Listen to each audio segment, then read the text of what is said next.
Welcome to On the Right Side of History with Kansans for Life. Come with us as we connect the pro-life movement's past to present, uncover hidden or forgotten history, and its connections to the battle still raging today. Now, here's our host, Danielle Underwood. Hi, everyone, and welcome back to On the Right Side of History with Kansans for Life.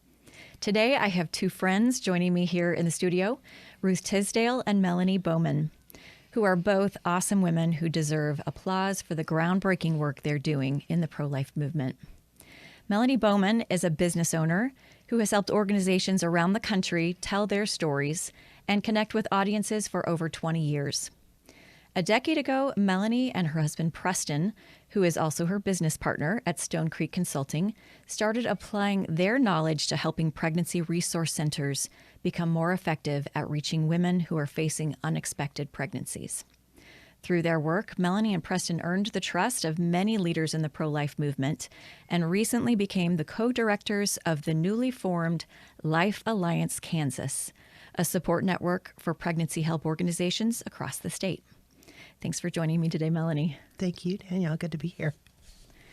And Ruth Tisdale is Executive Director of Advice and Aid Pregnancy Centers, a pregnancy resource center just steps away from the largest abortion facility in the Kansas City metropolitan area.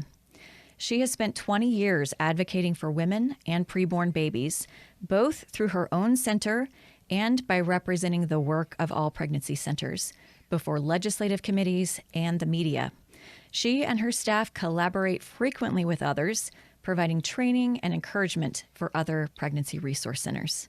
Advice and Aid is a leading member of the Life Alliance Kansas. Hi. Welcome, Ruth. Thank you. So glad to have you both here. So what did I miss? What would you like to share about your respective work in this movement? Oh, wow. That's a big question. First of all, thank you for having Melanie and I participate in this podcast. It's great to share what God is doing through pregnancy center work and how He continues to use this kind of work to impact lives of real people, real human beings, moms, babies yet to be born, dads, and those, even the babies that are born into many of their families already, but that can easily be affected by abortion. Mm-hmm. So it is good to be part of the work of pregnancy centers. Yeah, and the Life Alliance Kansas, we are in our infant stages, carrying on the baby theme. We're in our infant stages, but the centers that across Kansas that we're going to support, like Advice and Aid, have been around for 40 years. We're so excited to be able to step in and listen to them, listen to their needs, of how they want to be connected, and start meeting those needs with just training and unity. Kansas is a difficult state with our legislation right now, and it's very abortion positive. People are traveling here from a long ways away to get their abortions in our state, and I hate that Kansas is known for that, and so I want to make Kansas known for our strong pregnancy centers and how unified they are, and the difference that they're making. Yeah, we were so excited to have you come in here because this is a new, fresh effort, and really, it sounds like it's something that is going to be so beneficial to these over 50 pregnancy resource centers in our state. Yeah. And I hope that they're all joining as members of this effort. I'm just wondering, so how did this idea first come to you all? What was the beginning of this? Why don't you go, Melanie? This was a conversation that Ruth and I started having. What did you say? 2020. 2020. It was 2020. So I had previously been working with the Missouri Alliance. Missouri has a very thriving, healthy alliance of not just pregnancy centers, but all kind of pro-life ministries, maternity homes, adoption agencies. And I had been working with them since 2019 and had seen a lot of the things that they had been doing very well. And especially when we hit 2020, it's not going to be a surprise to anyone to know that the centers were struggling. Everybody was struggling in 2020, but pregnancy centers were struggling with knowing how to remain open, knowing how to let people know that they were still there and still doing this good work. And I had been able to help some of, especially the smaller centers on the Missouri side, and talking them through some strategies of how to keep getting their messages in front of the right people at the right time. And God just really began tugging at my heart that Kansas needed the same thing. There wasn't anything like that for the centers in Kansas. And Kansas is such a big state, and it's even more spread out than Missouri. There are not as many large kind of cities sprinkled throughout. And so my first step then was to talk to Ruth about that and start finding out what did she think about the possibility of doing an alliance. And we kicked around the ideas. I know she sent me stuff, and we kind of kept the conversation going. But oddly enough, God closed the door right then. And it was so interesting because I felt like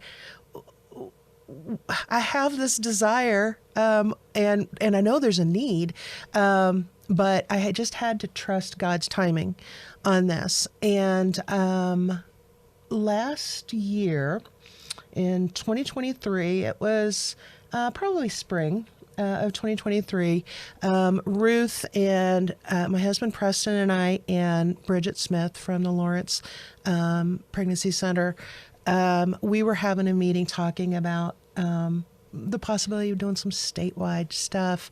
And Bridget actually made the comment, you know what we need? We need an alliance. And my husband and I looked at each other, and we looked at Ruth, and we all started smiling. And Bridget didn't have any idea. We're like, yeah, we've had this idea. And suddenly God threw the doors wide open. Yes. And the centers in Kansas are so excited about the possibility of belonging to an alliance that can provide, like I said, unity and places like Advice and Aid that have been around for 40 years and are a good size. They can do some training and pour into younger, smaller centers. There's the possibilities are endless right now. Maybe we better talk about what some of these, an amazing center like yours, what are you providing? Why don't we kind of, paint that full picture for our listeners? Yes. I love talking about pregnancy centers because people often have the wrong idea of what it is all about. And we are beyond just helping a woman choose to continue a pregnancy. We're beyond wanting her to have a baby and we don't wash our hands after that fact. We start even before that, trying to help her sometimes, hopefully not to find herself in an unplanned pregnancy. And that's a whole different conversation. But we want to meet her in her crisis. One of the things that a lot of women say that affects their decision whether they're going to carry or continue their pregnancy is financial. So all of our services from the very first day that Advice and Aid opened its door back in 1983 are of no cost to those that we serve. So that's a huge thing that people don't realize. Abortions cost. Services at an abortion facility are going to cost. At pregnancy centers, they don't cost you a penny. And we are not making a profit of your decision. She can walk out the door, choose the option that we would rather her not choose, or she can choose the option that we want her to choose. And that doesn't have any impact on our income or on our revenue or anything.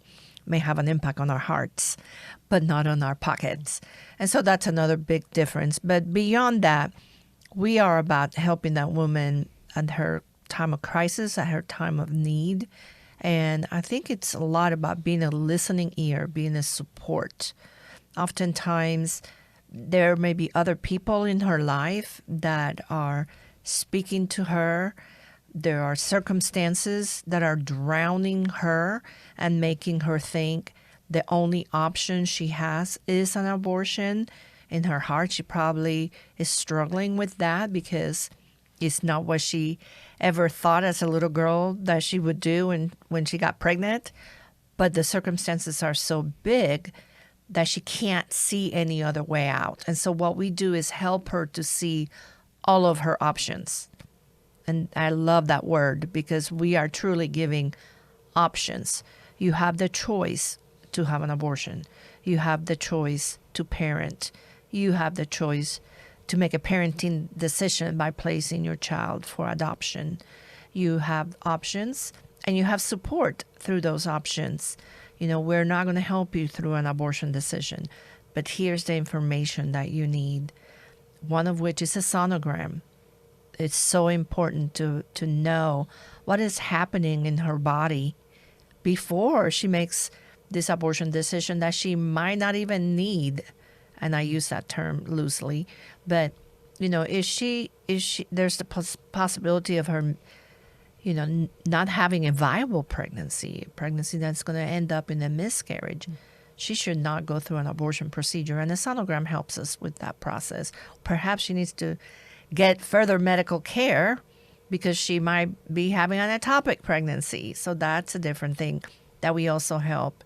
But also that listening ear, that compassionate care of somebody just sitting there, listening to your story without rushing you and just loving you and extending a helping hand and walking through that process of what does that helping hand look like.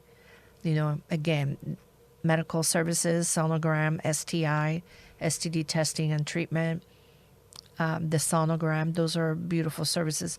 But in addition to that, you know, at Advice and Aid, we have the opportunity to have case managers. We have social workers that are able to talk to these women and provide, you know, resources, talk through their concerns, and try to see what are the obstacles that are facing her and how can we eliminate those obstacles.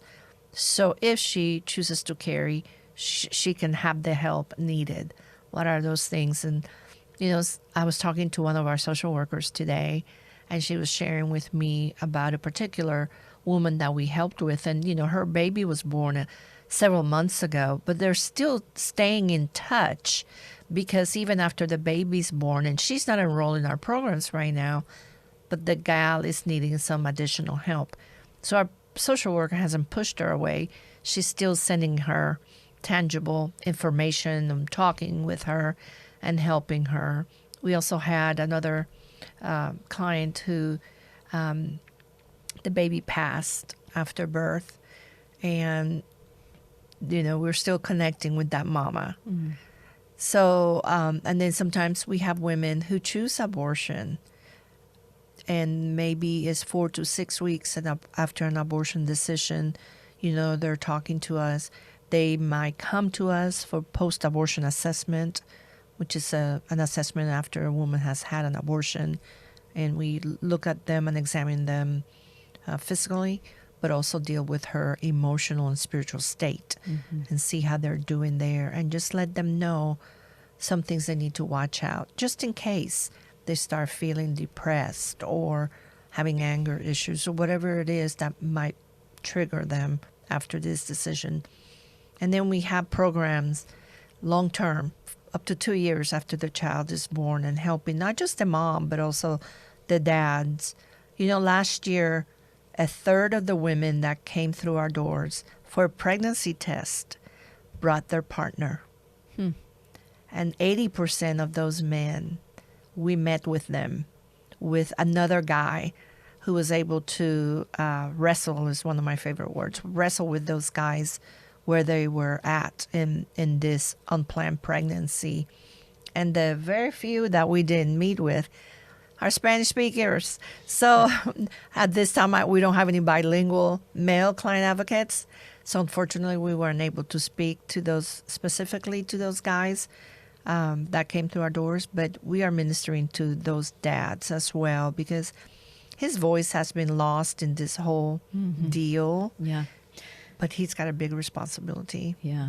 Two things I just wanted to kind of circle back on what something each of you said that kind of triggered something for me. But I'm so glad that you brought up the difference in the way that the abortion industry approaches the woman and really sees the dollar signs, right? We always talk about how it's a predatory industry that is very much driven by profit. And every abortion it can sell just increases, it pads its bottom line by selling those abortions. And what a stark difference between what they're offering women and what you're offering women. You're offering these free resources, information, full information, free of charge. And, like you're saying, your motivation is not to try to sell her a product. You're really there to support and assist her in her journey, which I think is so beautiful. The second thing that I was thinking about when you brought up 2020 and kind of when this idea first originated, it reminded me, and Ruth, I bet you could speak to this, that was the year that Governor Laura Kelly infamously kept the abortion facilities in Kansas open when she shut the doors of churches. And I'm assuming she also shut your doors. Actually, no. Wow. So talk about that. What was that? What happened during that time? What did you see? Yes. So because we are a medical facility, and I can't remember the wording now, we were able to leave our doors open. Okay. And this, of course, was during COVID, just in case I didn't make that very clear there. Yes, during COVID. That was really interesting because we are located next door. Because you have medical doctors present, you have a physician's assistant on staff, you've got nurses. We have nurses, yes, on staff, and then our medical director is just a phone call away. Yes. But as a medical facility, we're able to continue to provide our medical services. And oftentimes, some of the women would still come thinking we were the other facility, and we were able to speak to them about the services that we did provide. That was a really hard time because we were only seeing the women who wanted to have an abortion. We were encouraging them that if they were considering parenting, they needed to connect with their OB right away and that type of thing. If they needed just diapers or a little material aid, a lot of times they would drive up and somebody from our staff would take the items to their car and that type of stuff. Our programs, we had just transferred to a program that it's it's online. You can send links on different education things. So a lot of our education programs went online, which was another fabulous thing.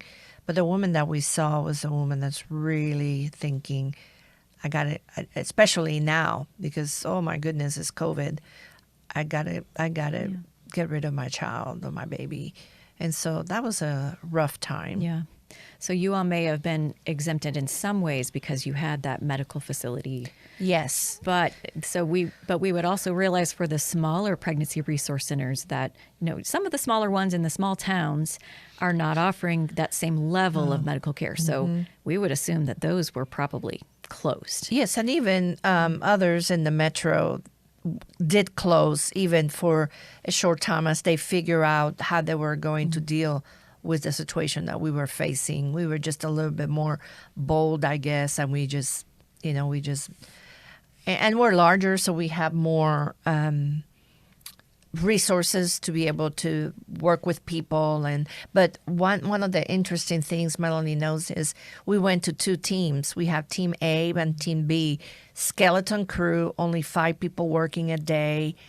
And one team worked Monday, Wednesday, Fridays. The other one worked Tuesday, Thursday. The next week they flipped. And we did that for over a month and a half. It was exhausting. But these are the kind of things that having a larger staff and years of experience, I hear those things and I think, okay, Ruth and places like Advice and Aid that have that experience, they need to be pouring into some of these other newer, smaller centers, maybe directors that haven't been around for a long time. Helping those smaller centers to think outside to grow of the box. by leaps and bounds. To having that mentorship is so essential for really getting to, greater success. So it sounds like that's a big part of what you're providing within the Alliance. Are there any other things that membership in this new group is providing? One of the things that we had the opportunity to do, we piggybacked off of the Missouri Alliance. They do an annual conference every year. And this year's conference was in Kansas City, so it was kind of perfect geographically. At least it was as close to Kansas as we could get. It wasn't in St. Louis. Excuse me. And they allowed us to do a kickoff at the tail end of their conference. And so we invited Kansas Center directors, whoever could come to the final day of their conference and then stick around for a kickoff. And it actually was very beautiful because they sent us off with the Missouri directors coming around the Kansas directors and praying over them, and it was kind of a really beautiful send off for us. And one of the things that we did, though, when we got into the room of just Kansas people, we wanted to listen. We knew that we kind of were coming in thinking, hey, there are some things that we can offer Kansas centers, but what we needed to do was listen to what the Kansas centers were telling us that they needed. Yes. And so that kind of some of the things that had risen to the top then were the unity, the camaraderie, the connection with each other. There was also this idea of centers being able to pour into each other and mentor each other. But the third thing, which made my marketing heart very happy, was that centers, we're talking about the need for marketing. They understand they're in the pregnancy center business, not the marketing business. And they want to know how to best get their message out to the right women at exactly the right time. And so that's kind of, as we're taking 2024 to really kick off this alliance and really kind of get our feet under us and do all of the things that we need to do to get it up and running, those are the three things that we're going to be focusing on for Kansas centers as kind of a unity, camaraderie, connection, mentoring, training, and then the third thing being maybe some marketing to help each of these centers get their message out. Yeah.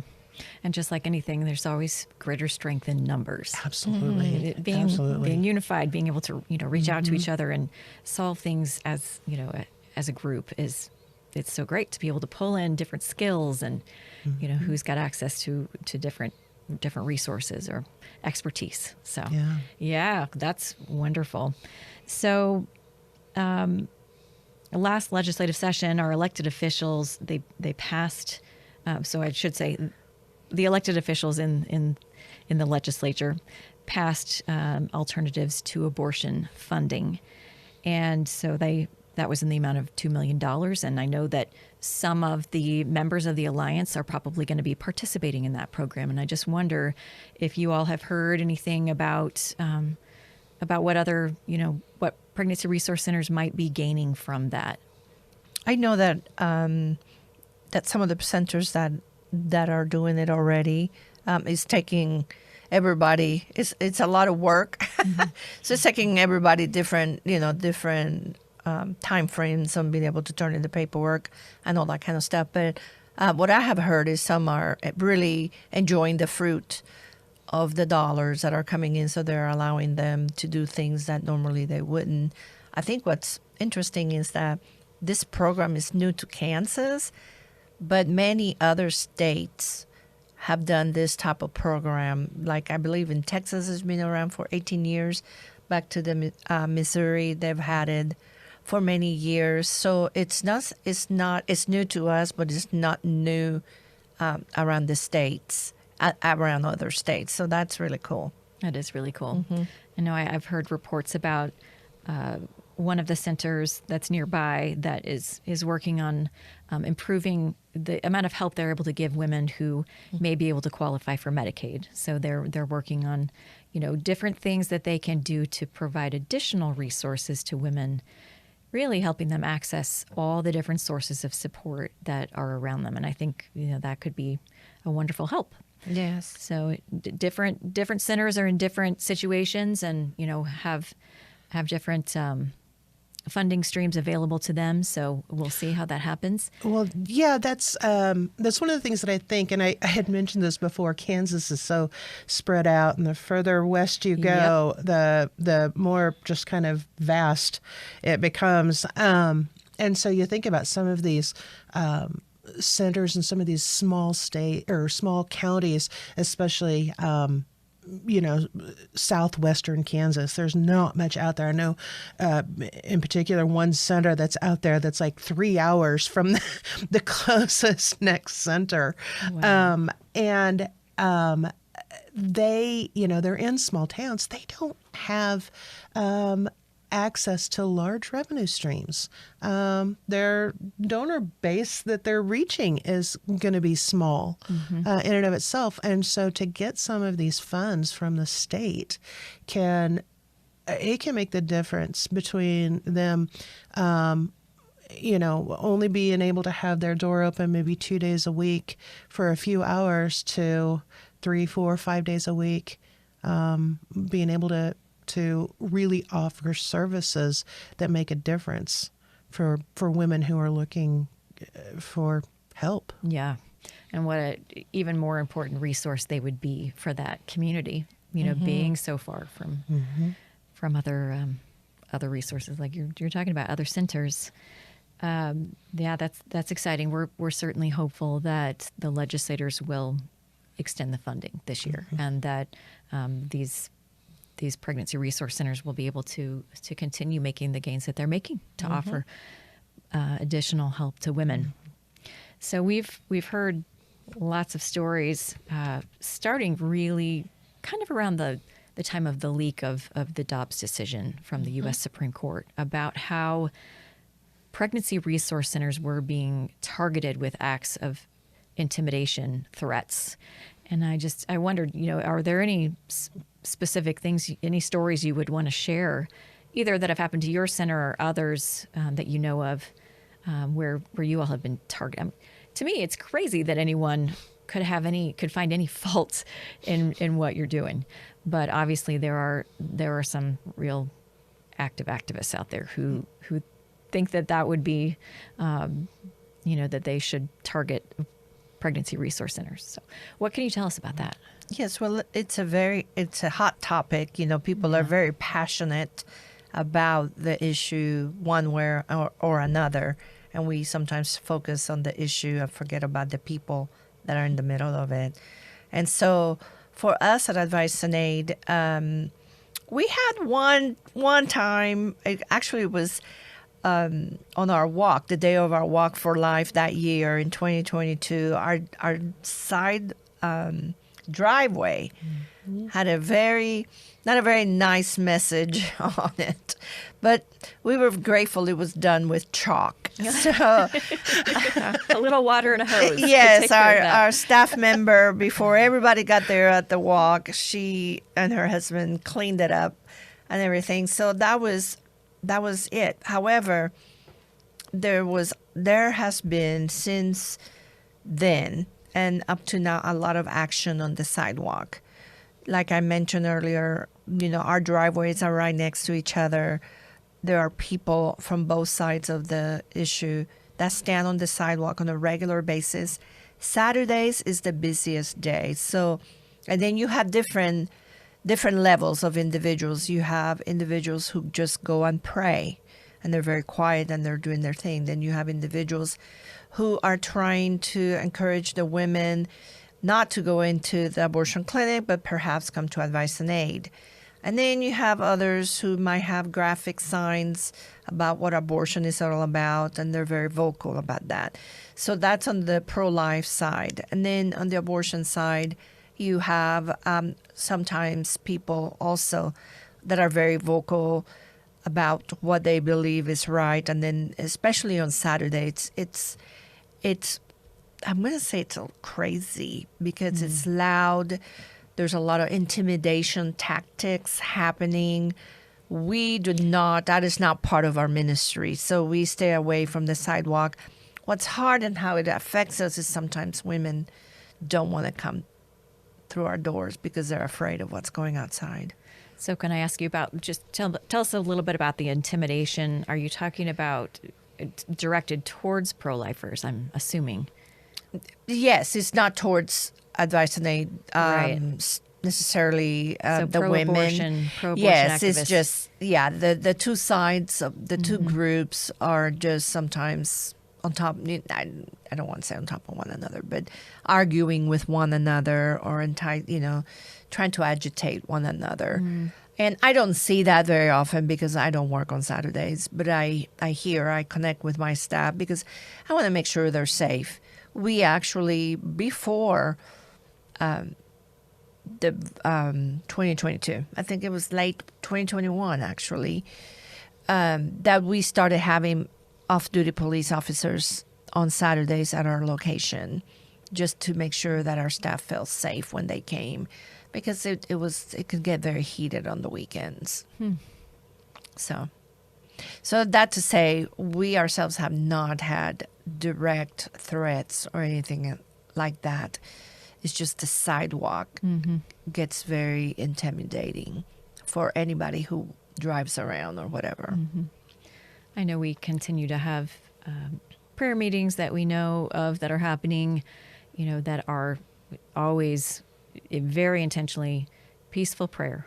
It's usually very quiet, but just that presence, that pro-life presence, and continuing to offer up, this intercede on behalf of these moms and the preborn babies to the Lord. So Yes. We definitely want people to continue doing that, to be not afraid. Yes. Prayer is so needed in this battle, and it's got to be the foundation of all the work we do. Yes. I do think since June of 2022, it feels like the hornet's nest has kind of been stirred more. And I feel like I hear a lot more lies, a lot more attacks and hate and vitriol coming from the other side. And, it's funny. I can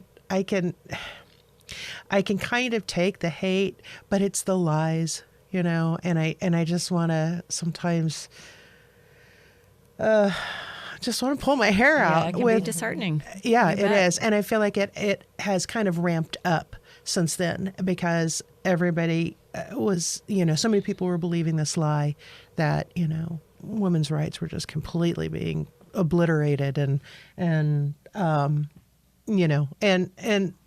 Ruth and I talk about this a lot, that the other side is not bound by truth. And so therefore they're not going to tell the truth.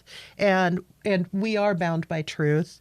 But we will continue to speak that truth loudly wherever we can. Yeah, that's the reason we exist too, is to absolutely be still speaking that truth and making sure that we find every avenue to do that. That's a big reason that we started this podcast, is because we were so tired of having to deal with not only misinformation from people within the pro-abortion activist movement, but also, things, our own words being misconstrued through the media, or, it's a challenge, but we believe in be not afraid. We believe in continue to press on and just keep fighting the good fight, because we know that the truth wins in the end. Absolutely. Yeah. So just as kind of a last question to think through, this is a big question. So, and you could think about it in terms of pregnancy resource centers and specifically, or you could think broader. But what do you think, from your perspectives, what do you think is important for people in the pro-life movement to know or to do right now? Who wants it first? Ruth does. Well, Well, you kind of already mentioned it. You alluded to it. It's just a not giving up. You know, we are to persevere even when things don't look like we're winning. You know, if you allow me here for a minute, you know, there was that 13-second game with the Kansas City Chiefs a couple years ago, and I can't remember, was it Baltimore? I can't remember who it was. The 13 seconds. And I was so inspired by that game because it looked like we were losing. And yet you had this young quarterback just calm as he can be in the middle of this crazy storm and just focus on the goal. And in 13 seconds, he achieved it. And the Kansas City Chiefs won. And they kind of beat him again this year, but that's another story. But I was so taken back by that. That is, to me, that's perseverance. You're looking at your goal. There's a lot of noise going on, but you're just so hyper-focused. You just keep going. You just keep going. You just keep going. And I think that's what we need to do. We need to keep going. And, you know, we have God on our side. Like you mentioned, prayer is huge. Obviously, financial support is extremely helpful for organizations like Advice and Aid and Life Alliance Kansas that is sprouting up. It's just beginning its birth and needs the funds to go out there and be able to do all these wonderful things that we wanted to do for life. But we need God's people just as excited as they were in 2022. We need their fire to continue to burn and for them to continue to stand up with us, alongside with us, and continue fighting. You know, we have seen some positive things happen. I mean, we really have. Yes, we have. And so we need to celebrate those things and press on towards the call. I love it. Ditto. No, she kind of, Ruth, you kind of stole my thunder here because I should have gone first after all. No, I think there may be a little bit of this misconception that, you know, after Roe gets overturned in 2022, okay, our job's done. In the state of Kansas, our job is not done at all because we are so, the state is so abortion friendly. We have people driving in from Texas and Oklahoma and Arkansas and Missouri. Kansas is... It's a destination state. It's a destination state. I read somewhere that the abortion industry is calling Kansas an abortion sanctuary. And that just, boy, you want to talk about one of the times when I'm sitting at my desk by myself and I'm yelling at my computer because a sanctuary, what's a sanctuary? It's a safe place. Holy place. You know, it's a place where you go to get shelter. And this is a place where babies' lives are ending by the thousands. This is not a sanctuary for the unborn at all. And so, especially within the state of Kansas, for the people who just are called to support that sanctity of life, to stick with it. Like, don't sit back and rest on our laurels that Roe has been overturned. Now is when we really need to dig our heels in and work and support, financially support the pregnancy centers throughout the state. Yes, I'll do a shameless plug. Support Life Alliance Kansas. That's lifealliancekansas.org, which we will have a website up shortly. But if supporting a pregnancy center close to you financially isn't an option, pray for them. Go and volunteer. Connect with them. Take these directors out to lunch and just encourage them. They are in Satan's crosshairs day in and day out. And they deal with difficult situations every day of their business dealings. The women that come in and so many times I know I've heard from Ruth at times where, women come in, they see the sonogram, they see the heartbeat, there's a life there. And then the woman leaves and walks across the parking lot and goes for an abortion. And that is hard for these pregnancy center workers to deal with because they know what's happening. And so encourage those centers.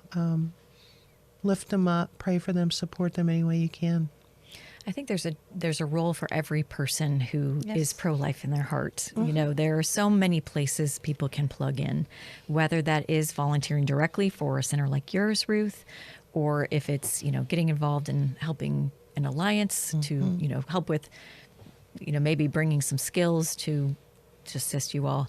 Maybe it's, being involved politically or, getting involved in helping to find pro-life candidates for offices or just, lots of different things you can do, which is kind of exciting. I think that's, if we realize that, we're each created with a different set of gifts and there's somewhere to plug in exactly what you're saying. Now is not the time to just sit on the sidelines and watch what happens.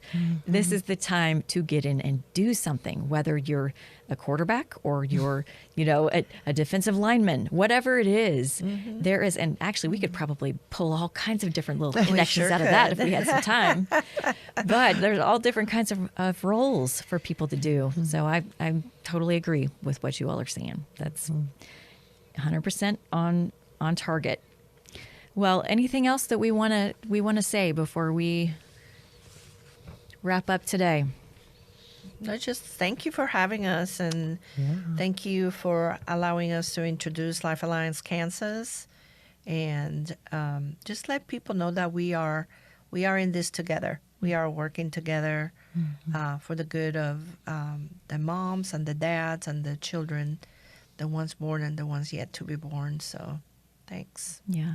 And I'm going to make one last shameless plug and just say, for those pregnancy resource centers that do still want to participate and benefit from the Alternatives to Abortion Fund, there may be some action alerts coming out from Kansans for Life that we'll need you to participate in. And we make it really quick and easy to it's essentially you hit a button to send a message to your legislator telling them that you support it and you would ask them to too. So that, and we've got other things moving forward in our legislative agenda. So we're really hopeful that if you're not getting our emails yet, that you will make sure that you jump on board and stay ready so that you can participate in those action alerts when the time comes. Well, on behalf of Kansans for Life, thank you, Ruth Tisdale and Melanie Bowman, for being pro-life champions and being here today in the studio and for continuing to work for both women and preborn babies. We're really glad that you came in. And thanks to all of you who listened today. If you want to help the show and spread the word about the good work the pro-life movement is doing, share this podcast or leave a review. Why don't you give us 5 stars if you're so inclined?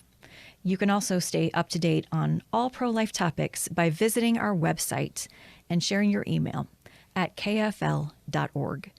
Follow us on Facebook, Twitter, Instagram, and TikTok at Kansans for Life. And as we close out today's show, never forget, the pro-life movement is on the right side of history. Truth always wins in the end. Join us next time and tell your friends. Thank you.